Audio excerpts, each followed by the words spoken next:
Sunday evening after the test run, which the test video is inside uploading. You've probably watched it already. This is probably going to go up afterwards.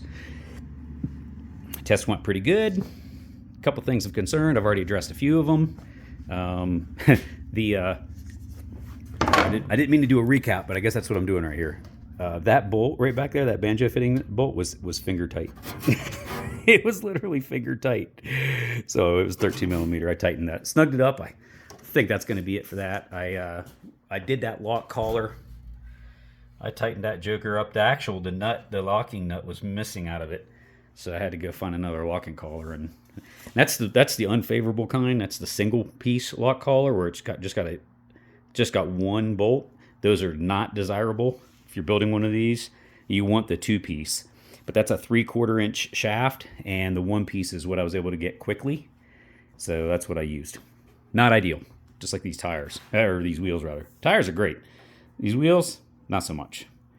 They're crap. Why are they crap? Because this is an aluminum rim, and I think if it takes any kind of a beating, it's going to warp and come apart. Even the Honda CT90 wheels, they're pretty heavy duty steel, and they will warp up. The spokes will go bad, and I haven't bent a rim, but you can definitely bend a rim. These are aluminum, so I'm digressing. This isn't even what I want to talk about. What I want to talk about is safety. So we did our test drive today, and we didn't go nuts. I flung it around a little bit, and I got a little bit of speed, not a lot, but I drove it around just to see how stable it was. It felt pretty stable, but and we did all that. Did we have helmets on? No. Did we have them inside the truck? Yes. I had a helmet for Ted and me, and neck protection. We didn't even put it on. Do as I do. Don't do as I say. Not as I do. Probably should have put the helmets on, but we didn't go that fast. If you saw the video, we were taking it pretty easy. But I still want to be safe.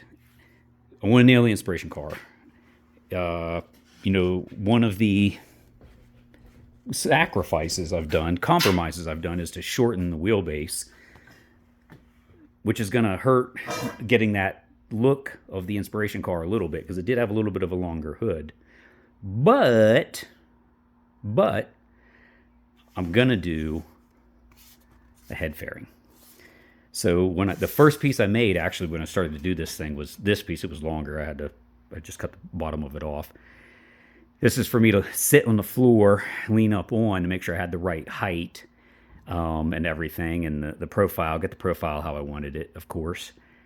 So the plan here is I'm going to break out the tubing bender, and I'm going to bend the tubing like this shape. We're going to slug it like we did down there with that 1-inch aluminum square stock, the 12-inch long square stock slugs. And this will get put in here. And ideally, you draw a point from the top of that fairing, that roll bar, we'll call it, down to the front of the highest point in the front, which I think is actually the tires. I think it is the tires, actually. I think it is. So from the top of the tires to the top of this point, you draw an imaginary line. And if the driver's head is below that line, you should be okay. Should still get injured, but at least the weight of the vehicle won't be on the driver. If I just measured it before camera, if I just measured it out okay where I'm sitting, I have about an inch of play with my helmet on, which is not ideal. I probably should have a little bit higher, but I don't want it to look goofy either. With Ted in it, for sure, he's going to be super fine. He's going to be absolutely fine. In fact, I could probably have it down here and it'd be fine for him. So for me, it'll be, I think, okay. Is it going to be 1 5/8, 120 wall roll bar? No, it's going to be this 14 gauge stuff. But if I do two pieces and I center it and I have it in the center, and then I have a stringer or a kick down bar or kicker bar coming off the back and coming down, I think, triangulated in other words, I think we're going to be fine. But let me stop jibber-jabbering, and let's break the JD2 squared, whatever it is, out of hibernation and hook her up. Boom! Let's bend some metal.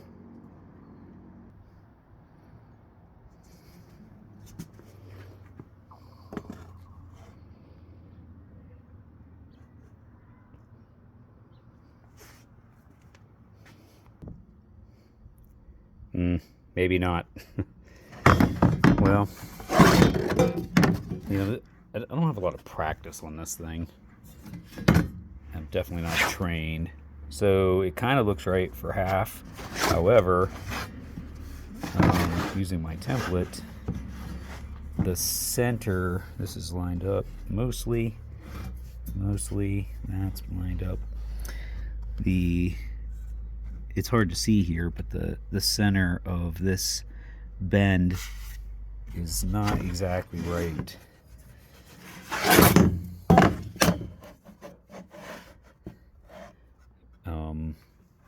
It's off. It's off by like 1.5 inches. So if I bend the other side like this, then these two distances will be too narrow. And what I don't want to do is cut, and well, I want this all to be one piece. It's stronger if it's one piece. It looks better if it's one piece. That's what I really want to do, is make that one piece. But it looks like we're going to be trying again in another piece of steel.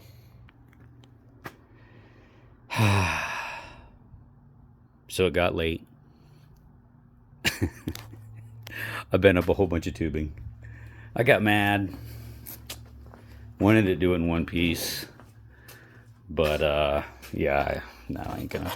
I could spend a whole lot of video uhing and umming and tell you how and why it didn't work. But I just, it's complicated. That definitely needs a little bit more work.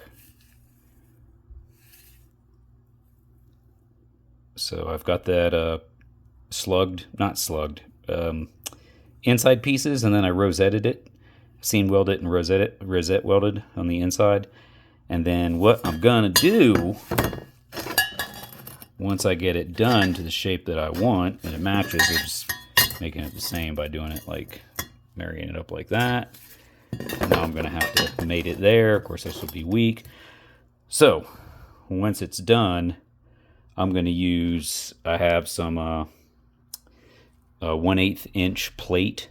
I'm going to cut the 1/8 inch plate, and I'm going to do the whole thing in 1/8 inch plate on the back side where you can't see it.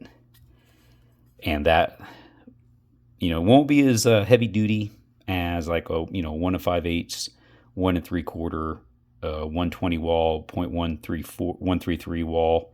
Is what a lot of people like to use for bending. Use that 133 or 134, whatever it is. So when you bend it, it stretches and thins, so at no point do you ever have any portion of it thinner than 120. But I'm not doing that. We're going to do this. And actually, this will give me a more favorable shape. I kind of want it pointy a little bit here. We'll work on this. We got some work to do. But that's the deal. Weld that, make it the shape I want, get it the width that I want. And then I'm going to do the whole back of the thing. And it'll be strong. So, and then sticking it in there. Where'd my other piece go? Oh. So, cooling it down. So you start, this is my slug. So this is a 1 inch aluminum, whatever, it's bar stock, I guess. This is my machining. So I sit up here and I make a pile of aluminum dust down there. And I literally just cut it down to like 3/4, cut a couple sides, and get it straight. And this becomes my slug. I'll whack that off there. And that's what I did down here. This is slugged down here as well. So this would be slugged here. And I made both sides. There you go. So it'll be slugged both sides. And that'll be my top piece. And then, of course, it'll go down to the back. Something will come down to the back. That's all I got done for today. Maybe I'll work on it. It's almost 8. I'll do a little bit more tonight, and then we'll close her up.